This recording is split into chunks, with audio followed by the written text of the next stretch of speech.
A young boy left home for a court-ordered visit with his father in a small quiet town, nestled in the Colorado mountains. It was supposed to be a typical trip, a chance to spend a holiday together. But something went terribly wrong. When the boy failed to return, concern quickly turned into alarm. Authorities began their search, combing through rugged terrain and icy mountain trails. They uncovered one disturbing clue after another, each piece painting a more unsettling picture. Friends, family, and investigators thought they had the answers. They believed they knew who was responsible. But what they would eventually uncover defied all expectations and left even the most experienced investigators shaken. It would take years of painstaking work, emotional revelations, and a courtroom battle to piece together the full story. Watch until the end to uncover the chilling truth behind this haunting case. Dylan Redwine was a 13-year-old boy whose energy and curiosity made him a favorite among friends and family. Known for his adventurous spirit, he loved exploring the outdoors, hiking through rugged trails, and playing sports with his close-knit group of friends. He carried a contagious laugh that often brightened those around him. Despite his cheerful demeanor, Dylan's life had not been without its challenges. In 2007, his parents, Elaine Hall and Mark Redwine, went through a bitter divorce. The separation meant Dylan and his older brother, Corey, split their time between their parents' homes. While he seemed to adapt well on the surface, cracks in the family dynamic became evident over time. By 2012, Dylan's relationship with his father had grown increasingly tense. A key turning point occurred after Dylan stumbled upon photos of Mark that were deeply troubling to the young boy. The discovery led to a shift in how Dylan viewed his father, causing a noticeable strain. Though the details of the photos were never fully shared within his immediate circle, Dylan confided in close friends, expressing feelings of unease and discomfort. Elaine Hall, Dylan's mother, had long been concerned about the environment at Mark's home. She had observed troubling signs in Mark's behavior over the years, describing him as unpredictable and volatile. She voiced these concerns to the court during custody proceedings but was met with decisions she couldn't control. A court order required Dylan to spend Thanksgiving with Mark in Vallecito, a small mountain town in Colorado. The Thanksgiving visit was intended to maintain a connection between Dylan and his father. Dylan, however, was hesitant. In text messages sent to friends, he made his feelings clear, expressing frustration about the trip. He shared that he preferred to spend the holiday elsewhere, but the court's decision left him little choice. Vallecito, where Mark lived, was a remote and serene town surrounded by mountains and dense forests. Mark's house sat on the edge of a rugged wilderness, far from the urban conveniences Dylan was accustomed to in his mother's home. While the setting seemed picturesque, it would soon become the backdrop for one of the most harrowing cases the area had ever seen. Dylan arrived in Vallecito on November 18, 2012. The trip began with quiet normalcy, but the tension between father and son loomed. Dylan's friends later recounted how he had been counting down the days until he could return to his mother's house. He had planned to meet a friend the following day to pass the time, hopeful that the visit would be over soon. For Elaine, the decision to send Dylan to Vallecito had been gut-wrenching. While she understood the legal requirements, she couldn't shake the unease that accompanied the court order. She texted Dylan often during his trips to ensure he was safe, always waiting for his replies. Dylan, who usually stayed in touch, sent his last text message shortly after arriving at his father's home. It was casual, a simple check-in that betrayed none of the turmoil that would follow. That would be the last time Elaine heard from her son. To Dylan's friends and family, his absence was unthinkable. He was the kind of person who always stayed connected, whether by phone or through in-person plans. Elaine, however, knew that Dylan's trips to Vallecito were often marked by distance. She worried about the isolation he faced in Mark's home, far from the familiar warmth and support of her household. November 19, 2012, started as an ordinary day in the quiet mountain town of Vallecito, Colorado. Inside Mark Redwine's home, the morning seemed unremarkable.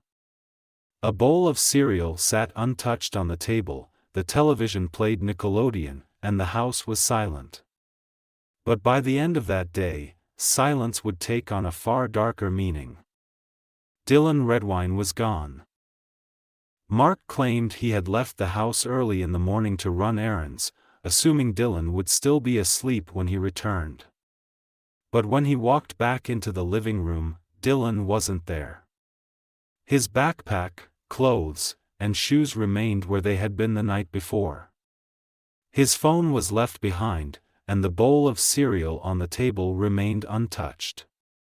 Nothing about the scene suggested a struggle or chaos, yet there was no sign of Dylan. Mark later told authorities that he initially assumed Dylan had gone outside to explore the nearby woods or meet with a local friend. According to his account, Dylan had spoken about plans to reconnect with a friend from the area. But as hours passed with no word, Mark's concern grew.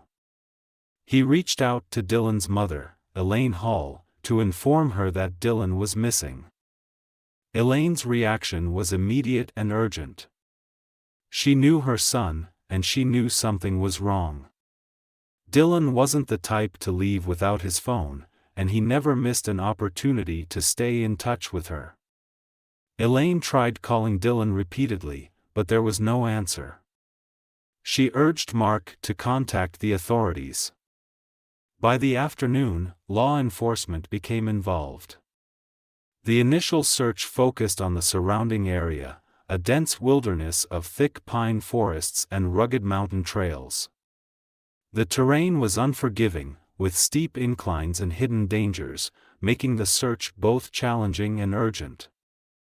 Early theories began to circulate. Could Dylan have wandered off and gotten lost in the woods? Wildlife, including bears and mountain lions, were known to roam the area. Another possibility was abduction. Mark's home was relatively isolated, but the road leading into Vallecito was accessible to passing vehicles. The idea that Dylan may have been taken by a stranger couldn't be ruled out. As the hours turned into days, the search intensified. Community members rallied to support Elaine and Dylan's older brother, Corey. Volunteers from Vallecito and nearby towns joined law enforcement to comb through the woods and search local properties. Flyers with Dylan's smiling face began appearing on telephone poles, store windows, and bulletin boards. The collective effort was immense, but no solid leads emerged. Search dogs detected no strong trail, and the surrounding wilderness offered little in the way of clues. For the Redwine family, the lack of answers was agonizing. Mark, who remained in Vallecito during the early days of the search, expressed concern to law enforcement and media outlets. He described Dylan as a curious and independent boy, suggesting that he may have ventured too far into the wilderness on his own. But as the days dragged on, Elaine began questioning Mark's account of the events leading up to Dylan's disappearance. Elaine's instincts told her that something wasn't adding up. She described the last text message she received from Dylan, sent shortly after he arrived at Mark's house, as casual but uncharacteristically brief. It wasn't like Dylan to lose contact, especially given how much he relied on his phone to stay connected to friends and family. The lack of solid evidence created a vacuum of uncertainty. While law enforcement explored every possibility, rumors began to circulate in the community. Some believed Dylan had simply run away, though those close to him dismissed the idea outright. Others speculated that Dylan's strained relationship with Mark might hold the key to his disappearance. The theories, though numerous, led nowhere. With no clear signs of foul play or an accidental tragedy, the case began to stall. Search efforts continued, but the questions grew louder. How could a boy vanish without a trace? And what truly happened inside that house on November 19, 2012? As the days turned into weeks, the search for Dylan took a sharper turn toward his father's home. Investigators, now working under increasing pressure from both the community and Dylan's family, began scrutinizing every inch of the property. What they uncovered cast an ominous shadow over the investigation. Traces of blood were found in Mark Redwine's living room. Forensic testing confirmed it belonged to Dylan. The discovery raised questions about what had truly happened during Dylan's visit. Cadaver dogs brought in to assist the search detected the scent of human remains not only in the living room but also in the bed of Mark's truck. These findings, though circumstantial, added weight to suspicions that foul play may have occurred. Mark's explanations did little to address these alarming discoveries.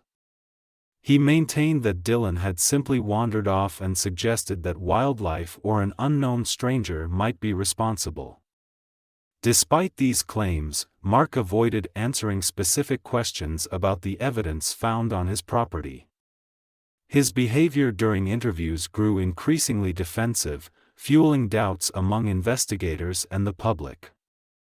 Elaine Hall, desperate for answers, publicly called for Mark to take a polygraph test to clear his name. Mark initially agreed but later refused to follow through, citing stress and the advice of his legal counsel. This refusal became a focal point of public scrutiny, especially after Mark appeared on a high-profile episode of the Dr. Phil Show in 2013. During the episode, Mark faced pointed questions about his involvement in Dylan's case. Host Dr. Phil pressed him on the evidence found in his home, as well as Dylan's reported discomfort leading up to the visit. Mark denied any wrongdoing but declined to answer several key questions. When offered the opportunity to take a polygraph test live on the show, he refused. His decision to walk away from the interview only deepened the growing suspicion surrounding his role in Dylan's disappearance. As the investigation progressed, additional details about Mark's behavior began to surface. Friends and neighbors reported seeing him acting strangely in the days following Dylan's disappearance. He reportedly made minimal effort to join the search efforts, further isolating himself from the community and Dylan's family. These actions, combined with the forensic findings, raised serious concerns for law enforcement. While the blood traces and cadaver dog alerts provided compelling evidence, they were not enough to make an arrest. Investigators needed more concrete proof to move forward. In the midst of mounting pressure, Mark's behavior remained erratic. Public appearances painted a picture of a father grieving his missing son, but behind closed doors, investigators noted inconsistencies in his statements. Law enforcement described his demeanor as defensive and evasive during questioning, traits that only reinforced their suspicions. Meanwhile, Elaine Hall and her supporters continued to advocate for Dylan, keeping his case in the public eye. Press conferences, interviews, and community events served as reminders that answers were still out of reach. Elaine repeatedly called on Mark to provide more information, urging him to explain the troubling evidence found in his home. The tension between Mark and Elaine became a central narrative in the case. Mark's refusal to cooperate fully with investigators contrasted sharply with Elaine's tireless efforts to seek justice. Public opinion began to shift, with many viewing Mark's actions as suspicious. Despite the lack of concrete charges, the evidence against Mark began to pile up. Investigators highlighted the findings in his living room and truck, the inconsistencies in his accounts, and his unwillingness to participate in search efforts. Yet without a direct confession or a stronger forensic link, the case stalled. The growing frustration among law enforcement mirrored the anguish felt by Dylan's family and the community at large. In June 2013, 7 months after Dylan Redwine's disappearance, search efforts led investigators to a remote stretch of rugged wilderness just 8 miles from Mark Redwine's home. Among the dense trees and rocky terrain, a discovery was made that would change the course of the investigation. Scattered in the underbrush were partial remains, later identified as belonging to Dylan. The location, a steep and isolated area of Middle Mountain, raised immediate questions. How had Dylan's remains ended up so far from the home he was last seen in? Investigators, joined by forensic experts, began a painstaking search for answers. The condition of the remains complicated the investigation. Only a portion of Dylan's body had been recovered, leaving gaps in the story of what had happened to him. Wildlife involvement was initially considered, but experts quickly dismissed the theory. The placement of the remains, along with forensic evidence, suggested human intervention. For Elaine Hall, the news of Dylan's remains being found brought both heartbreak and a renewed determination to uncover the truth. She expressed gratitude to the search teams but made it clear that finding her son was only the beginning. The question of how Dylan had died and who was responsible remained unanswered. 2 years later, in November 2015, a second discovery added another layer of horror to the case. A pair of hikers exploring farther up Middle Mountain stumbled upon a human skull. The location, roughly 1.5 miles from the initial site, raised immediate concerns for investigators. The skull was confirmed to belong to Dylan, and forensic analysis revealed chilling details. Knife marks were found along the skull, strongly indicating violent trauma. Experts determined that these marks were consistent with human actions, not the work of animals or environmental factors. This finding provided critical evidence that Dylan had not simply wandered off and fallen victim to the elements. Wildlife specialists were brought in to examine the possibility of animal activity. They concluded that no local predator was capable of moving remains such a significant distance, further debunking the idea of a natural cause. The evidence pointed to deliberate actions by someone who wanted to conceal Dylan's death. These discoveries deepened the emotional toll on Elaine, Dylan's older brother Corey, and the community. Each new piece of evidence brought with it a mix of anguish and anger.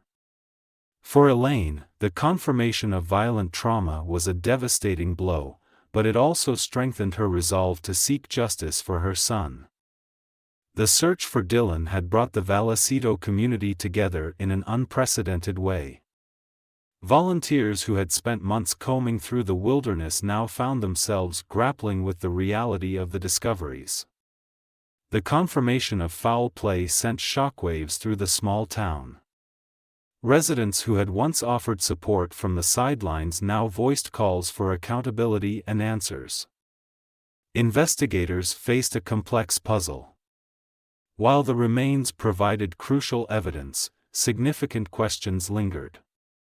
Why had Dylan's body been moved, and how had it been left in 2 separate locations? The skull's condition indicated the use of a sharp object, but there was no clear link to a weapon or tool. The forensic findings painted a grim picture but lacked the direct evidence needed to make an immediate arrest. Forensic specialists highlighted the importance of the knife marks on Dylan's skull. They described them as deliberate, suggesting an attempt to destroy evidence or obscure the manner of death. These conclusions only intensified suspicion toward those closest to Dylan during his final days. After years of frustration and unanswered questions, a breakthrough came in 2017 when a grand jury convened to examine the evidence collected in Dylan Redwine's case. Following extensive review, Mark Redwine was indicted on charges of second-degree murder and child abuse resulting in death. The indictment marked a significant step forward, bringing hope to Dylan's family and the Vallecito community that justice was finally within reach. Mark's arrest came just 2 days after the grand jury's decision.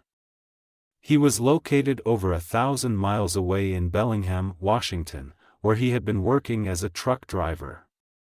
Authorities moved quickly, taking him into custody and transporting him back to Colorado to face the charges. This arrest was the culmination of years of investigation. Forensic findings, witness statements, and circumstantial evidence had built a case that pointed squarely at Mark. Prosecutors argued that Dylan's discovery of compromising photos had caused a confrontation between father and son, leading to a violent and tragic outcome. Central to the prosecution's case were the disturbing photos Dylan had allegedly found. These images, described during court proceedings but not publicly shown, depicted Mark in what prosecutors called compromising and humiliating scenarios. Investigators theorized that Dylan, upset by the discovery, may have confronted his father about the photos during the visit. The tension between them, already strained, likely escalated into a fatal altercation. Forensic evidence became a cornerstone of the case. Blood traces found in Mark's living room were confirmed to match Dylan's DNA, and cadaver dogs had signaled the presence of human remains in multiple locations on Mark's property. Prosecutors presented this as proof that Dylan had been injured or killed inside the home and that efforts had been made to cover up the crime. Additional evidence included text messages between Dylan and his friends. These messages, sent shortly before his visit, revealed Dylan's reluctance to spend time with his father. Prosecutors argued that Dylan's unease painted a clear picture of the fractured relationship and lent credibility to their theory of a confrontation gone wrong. The prosecution also pointed to Mark's actions in the days following Dylan's disappearance. Rather than immediately joining search efforts, Mark appeared evasive, offering conflicting statements to law enforcement and failing to fully cooperate. Investigators emphasized his refusal to take a polygraph test as a further indication of guilt. Prosecutors painted a picture of a man desperate to hide the truth. They suggested that Mark, realizing the gravity of what had happened, attempted to sanitize the crime scene and dispose of Dylan's remains. The movement of Dylan's body, with his skull discovered miles from the initial site, was presented as deliberate and calculated. Mark's defense team argued that the evidence was circumstantial and failed to definitively prove guilt. They pointed to the lack of eyewitness accounts and suggested alternative explanations, including the possibility of a wildlife attack or involvement by an unknown third party. However, the prosecution countered these claims by focusing on the knife marks found on Dylan's skull. Forensic experts testified that the cuts were consistent with human-inflicted trauma, not animal activity. These findings, combined with the physical evidence from Mark's home, strengthened the case against him. The courtroom was filled with tension as witnesses recounted the details of Dylan's disappearance and the strained relationship between father and son. Elaine Hall, Dylan's mother, took the stand to share her perspective. Her testimony highlighted Dylan's fear of visiting Mark and her repeated concerns about Mark's behavior in the years leading up to Dylan's death. The emotional weight of the case was palpable as the prosecution laid out its theory in full.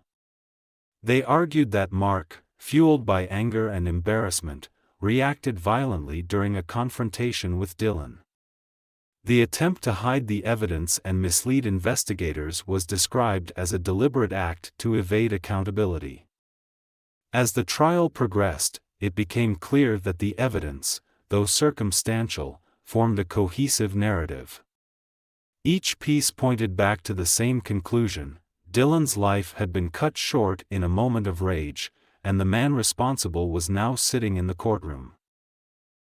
In July 2021, after nearly 9 years of anguish and unanswered questions, the sentencing phase of Mark Redwine's trial marked the conclusion of one of Colorado's most emotionally charged cases.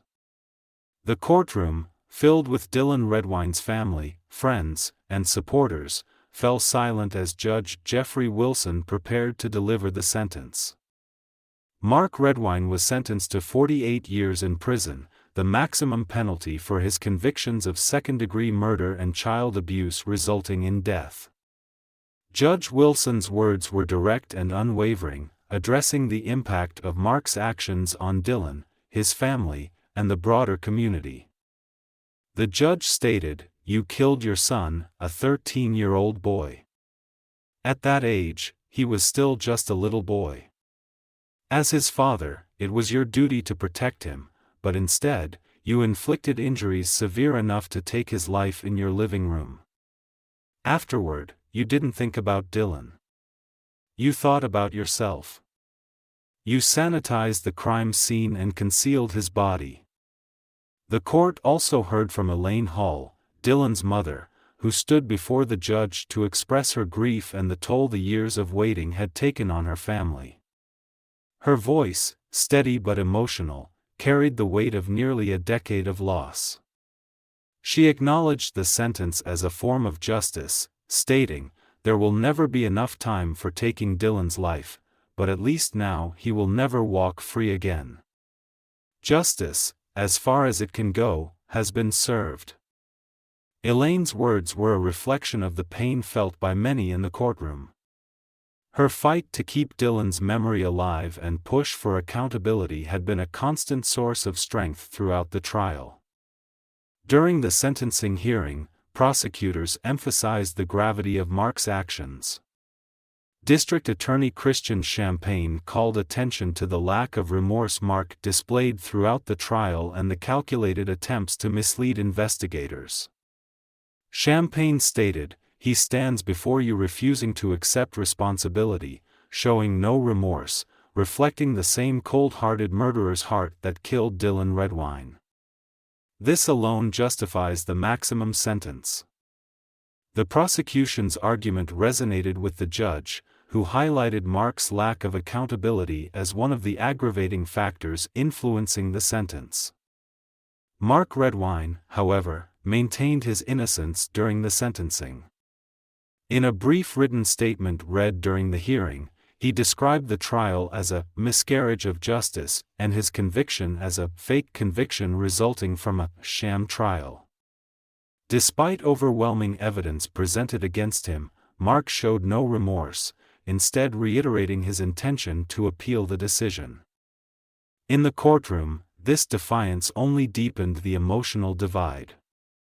Family members of Dylan expressed anger and disbelief at Mark's refusal to acknowledge his role in his son's death. Judge Wilson, addressing Mark directly, made it clear that the evidence against him left no room for doubt. The judge cited the forensic findings, text messages, and Mark's actions following Dylan's death as a comprehensive case of guilt. He described Mark's lack of remorse as astonishing and stated that removing him from society was necessary to prevent harm to others. For Elaine and her family, the sentencing brought some closure but no true resolution. Dylan's absence remained an irreplaceable void, and the memories of his vibrant personality lingered heavily. Elaine spoke to reporters outside the courthouse, reiterating that while justice had been served, no sentence could ever bring her son back. She stated, "Dylan deserved to grow up, to live a full life. He deserved so much more than what he got. Today is about ensuring that the person who took that from him will never hurt anyone else again." The tragic loss of Dylan Redwine continues to resonate deeply, not only with his family but also with the community of Vallecito. His death brought to light the devastating consequences of familial conflict, forcing conversations about trust, responsibility, and the systems meant to protect children. For Elaine Hall, Dylan's mother, the journey has not ended with Mark Redwine's sentencing. Instead, she has taken on the role of an advocate, using her voice to honor Dylan's memory and to push for awareness of child safety and the warning signs of domestic strife. In the years following the trial, Elaine has participated in numerous public engagements, sharing Dylan's story with audiences across the country. She emphasizes the importance of listening to children when they express discomfort and encourages parents and caregivers to recognize the red flags that often precede family tragedies. Elaine's advocacy has reached beyond local communities. Partnering with organizations focused on child protection and mental health, she has helped develop educational programs aimed at preventing violence within families. These programs highlight the role of early intervention and the need for systemic reforms to better support children in vulnerable situations. Despite her tireless efforts, Elaine acknowledges the enduring pain of losing Dylan. At every event, she speaks openly about the void left by her son's absence and the challenges of continuing life without him. Yet, she remains determined to channel her grief into purpose, ensuring that Dylan's story serves as a catalyst for change. Elaine has described her advocacy as a way to keep Dylan's spirit alive. She often shares memories of his adventurous nature, his love for the outdoors, and the joy he brought to those around him. These anecdotes remind others that behind the tragedy was a vibrant young boy whose life had been full of promise. The impact of Dylan's case extended far beyond his immediate family. In Vallecito, the community that had come together during the search for Dylan found itself grappling with the emotional weight of his story. Vigils and memorials have become an annual tradition, where residents gather to light candles, share memories, and reaffirm their commitment to preventing similar tragedies. These gatherings serve as a powerful reminder of the collective strength that emerged during the darkest days of the investigation. For many in the town, Dylan's case is a call to action, a reminder of the importance of vigilance and support when families face turmoil. Beyond the personal and local impact, Dylan's story has also influenced broader discussions about familial abuse. Thank you for taking the time to learn about Dylan Redwine's story, a tragedy that has left a lasting impact on his family, his community, and all who have followed this case. His life, though cut short, continues to remind us of the importance of vigilance, compassion, and justice. If this story resonated with you, consider how we can work together to create a safer world for children. Every voice matters in the fight for accountability and protection. We'd love to hear your thoughts on this case. What stood out to you most? Share your perspective in the comments below and join the conversation. By discussing these stories, we keep their lessons alive and inspire change. If you found this video meaningful, don't forget to like, subscribe, and share. Together, we can help spread awareness and ensure that stories like Dylan's are never forgotten.